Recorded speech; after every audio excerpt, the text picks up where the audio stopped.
C'était important pour vous d'être ici ce soir? Écoutez, moi c'est toujours important de pouvoir débattre, de pouvoir rencontrer des personnes qui ont des questions, des propositions et d'échanger. Dans le cadre de Ceci n'est pas une crise, je suis déjà intervenu sur la citoyenneté, donc c'est un débat qui touche beaucoup les Belges, je pense, et qui touche les jeunes, donc voilà, c'est raccord. Donc oui, ça me fait très plaisir. Alors en disant oser la jeunesse, oser avec un R, je ne m'adresse pas aux jeunes. Donc c'est pas la jeunesse d'oser. La jeunesse, elle ose de toute façon. Donc c'est pour ça qu'on l'aime d'ailleurs. La vie est un processus d'atténuation de l'audace. Mais la jeunesse, elle peut même être très téméraire. Elle peut oser prendre des risques, se mettre en danger. Donc c'est pas du tout un livre qui dit à la jeunesse oser. Bien sûr, il faut le dire, mais on n'avance pas. Là où je pense qu'on avance, c'est lorsqu'on dit aux aînés, à ceux qui ont plus de 35 ans, 40 ans, aux vieux, ceux qui ont plus, je sais pas, de 75 ans, d'oser la jeunesse, c'est-à-dire de continuer de faire le pari de l'avenir. Parce que la jeunesse, c'est l'avenir et elle est très demandeuse de valeurs, elle est très demandeuse d'éclairage, elle est très demandeuse de ce que va être sa vie, l'aventure de sa vie. Et elle est à la fois arrogante un peu, comme toute jeunesse, elle a un côté un peu je suis jeune, j'ai mes codes à moi, j'ai ma façon d'être à moi et j'exclus. Et en fait, non, il faut pas se contenter de cette façade. La jeunesse est assoiffée de dialogue intergénérationnel, elle est assoiffée de prendre ses responsabilités dans la société et on lui empêche. En tout cas en France, je ne sais pas en Belgique ce qu'il en est, mais en France vraiment on bloque la jeunesse. C'est une sorte de, je dirais, de choses très très difficiles quand on est jeune d'accéder à la confiance des adultes, mais ne serait-ce que se loger, ne serait-ce que avoir un métier décent et pas d'aller de stage en stage. On n'ose pas la jeunesse, parce que la jeunesse, c'est forcément la critique et l'autocritique. Si vous osez la jeunesse, vous osez entendre le jeune, vous faire votre critique. Toi, tu nous as laissé tel et tel monde. Je prends ça du monde que tu nous as laissé. Merci papa, merci maman, merci aux aînés. Mais je rejette ça et ça. Et ce qu'on ne veut pas entendre, c'est le regard critique de la jeunesse sur le monde qu'on lui laisse. Sur l'écologie, elle est extrêmement critique, mais pas que. Elle est aussi critique sur l'absence d'espoir, elle est critique sur le monde de l'entreprise, extrêmement glaçant, violent, elle est critique sur l'absence de sens connecté à l'argent. On a une génération nouvelle qui veut qu'il y ait du sens connecté au salaire. Le salaire seul ne suffit pas. Elle est évidemment critique au niveau de notre rapport à la connaissance. La jeunesse, elle est sur Internet. Aujourd'hui, elle sait que la connaissance, on claque du doigt, on l'a. C'est plus le problème. Le problème n'est plus tellement l'accès à la connaissance. Le problème, c'est qu'est-ce que j'en fais de la connaissance?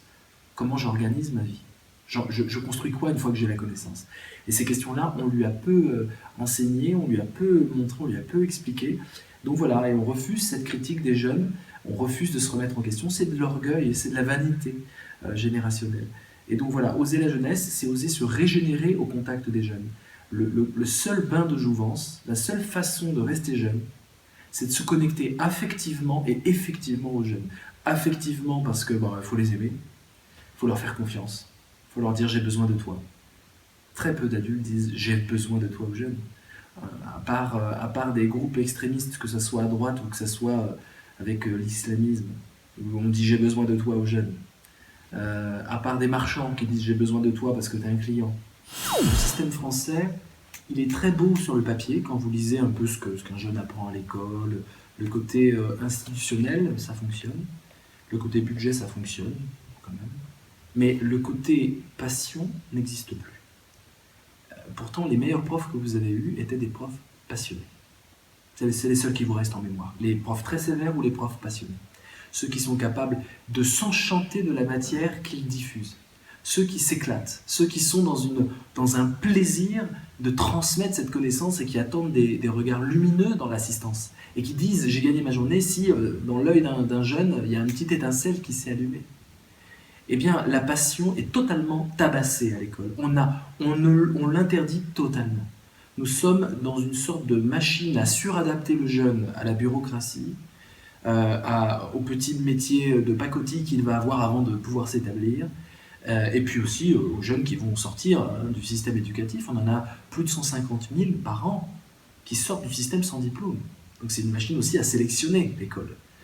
Mais c'est d'autant plus pervers qu'elle sélectionne en fonction des classes sociales, on le voit, et c'est le scandale en France. C'est qu'au bout du compte, le fils de pauvre a toutes les chances de pas du tout aller dans des écoles prestigieuses, mais de finir dans des métiers fortement peu valorisés. On fait croire que l'Occident c'est le mal, qu'ils ne sont pas bien en Occident, qu'ils n'ont rien à faire là-bas. On a entendu des spécialistes, beaucoup de spécialistes en France, mais en Belgique, pour expliquer ce problème de ces jeunes qui partent. J'aimerais avoir votre réaction concernant cette radicalisation. Est-ce que selon vous, c'est la suite logique, malheureuse, de ce manque de confiance qu'on donne aux jeunes de France et de Belgique, puisqu'on l'a vu, ce sont des jeunes Français, des jeunes Belges qui partent faire le djihad? Oh, il n'y a pas que, hein, il y a les jeunes Russes. Je crois qu'en Russie, ils sont 5000 à 7000 à avoir fait le djihad. Il y a 20% de musulmans en Russie, on l'oublie, Nord-Caucase. Bon, écoutez, là c'est un sujet évidemment très brûlant et absolument passionnant. Juste passionnant comme sujet. Qu'est-ce qui se passe? Et alors je suis obsédé, vous me voyez dans un sous-régime, là. Je suis dans un régime de fatigue extrême. Alors je me suis penché sur la question, c'est une question que je traite depuis 2002. J'ai sorti en 2002 un livre qui s'appelle La cerise sur le béton, qui parle des violences urbaines. Et c'est le premier livre qui aborde l'angle des violences urbaines sous un angle philosophique et même civilisationnel. Et non pas sous l'angle il y a des casseurs, ils sont contre nous, pas du tout.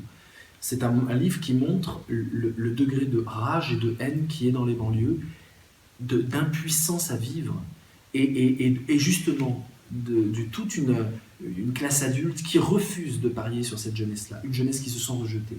Mais à l'époque, en 2002, elle n'avait pas encore des salafistes, elle en avait, ça commençait, mais elle n'avait pas encore des salafistes intégristes qui parcouraient les banlieues pour recruter des gens et les endoctriner finalement, parce qu'il s'agit d'une véritable secte, une secte qui appelle à la haine de l'autre, celui qui ne fait pas bien les choses. Il y a quelque chose de très anti-républicain dans cette façon de fonctionner. À l'époque, il était question d'islamisation des banlieues. C'était un phénomène qui ne m'inquiétait pas spécialement. Mais par contre, là, aujourd'hui, pour moi, il y a 3 problèmes très simples à définir, très compliqués à régler, mais très simples à définir. Le premier problème, c'est qu'on n'offre aucun espoir de victoire héroïque à cette jeunesse défavorisée et souvent stigmatisée. La victoire héroïque, c'est ce que veut un jeune, une victoire héroïque. Et ça peut être avoir une bonne note à l'école, mais on n'en fait pas une victoire héroïque. Avoir une bonne note à l'école, c'est normal. C'est pour passer en classe supérieure. C'est pas une victoire héroïque. Elle n'est pas assez célébrée, cette victoire. Au sport, on peut avoir quelques élans de victoire héroïque, mais c'est pas pour tous les jeunes. Il faut qu'on puisse dire aux jeunes, tu as une aventure à mener et tu vas m'épater. Tu ne vas pas faire ce que j'attends de toi. Tu vas faire quelque chose que je n'attends même pas de toi. Et donc c'est l'absence de passion à l'école que j'ai pointé tout à l'heure. C'est donc en pénurie de passion, je vais là où on me dit qu'il y aura de la passion. Je vais là où on me dit que j'aurai le droit d'avoir des émotions fortes. Le sens de la vie quand on est jeune, c'est d'être criblé d'émotions. C'est épique la démocratie. C'est un combat de tous les jours de maintenir la paix. C'est un combat de tous les jours de se dire l'autre il est différent mais je vais aller à sa rencontre. Donc il faut montrer qu'on peut être le héros de son quotidien démocratique, le héros du dialogue transculturel, le héros du vivre ensemble. Le vivre ensemble est une bataille. C'est plus un truc mou, fade, qui n'a pas d'odeur. Le deuxième point important, très très important, c'est le problème évidemment géopolitique. Je ne suis pas spécialiste. Je lis des spécialistes, c'est compliqué, mais il est évident qu'on ne peut pas simplement vouloir libérer les jeunes d'Europe. À un moment, il va falloir libérer aussi ceux qui les utilisent, enfin, les peuples qui sont instrumentalisés et qui sont victimes, notamment la Syrie. Donc il y a une réflexion géopolitique pour libérer la Syrie de ce cancer qui est Daesh, de passer sûrement par la Turquie, parce que c'est la plateforme qui fait le lien entre la Syrie et puis l'Occident. Et donc la Turquie a des partenariats à mener, à sortir de la défiance avec la Turquie. Et il est évident que les bombardements aveugles seuls ne seront jamais suffisants. Tous les spécialistes le disent. Et qu'il va falloir qu'on fasse germer la paix là-dedans. Ça me dépasse un peu. Je compte travailler là-dessus avec ardeur. Mais la question géopolitique est une réelle question de l'équation. Et puis il y a une troisième question très importante, c'est l'instrumentalisation de la haine, notamment dans les banlieues françaises. Depuis 2002, donc ce livre que j'ai écrit, on a vu quoi? On a vu un phénomène très nouveau apparaître, c'est le communautarisme. C'est-à-dire l'enfermement des jeunes dans des individualités fermées, closes, ce que j'appelle des ghettos mentaux.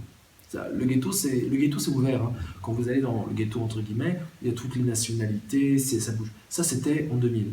Aujourd'hui, les choses sont fermées, les jeunes s'enferment dans leur propre identité, et cette identité est instrumentalisée par des groupes par des groupes revanchards qui donnent du ressentiment et de la haine aux jeunes. Et les jeunes, ils ont les boules, ils ne savent même pas pourquoi. Ils ont la rage, ils ont l'impression que la République, c'est l'ennemi à abattre. Quand ils manifestent, ils brûlent des crèches et ils brûlent des mairies. C'est quand même des symboles anti-républicains.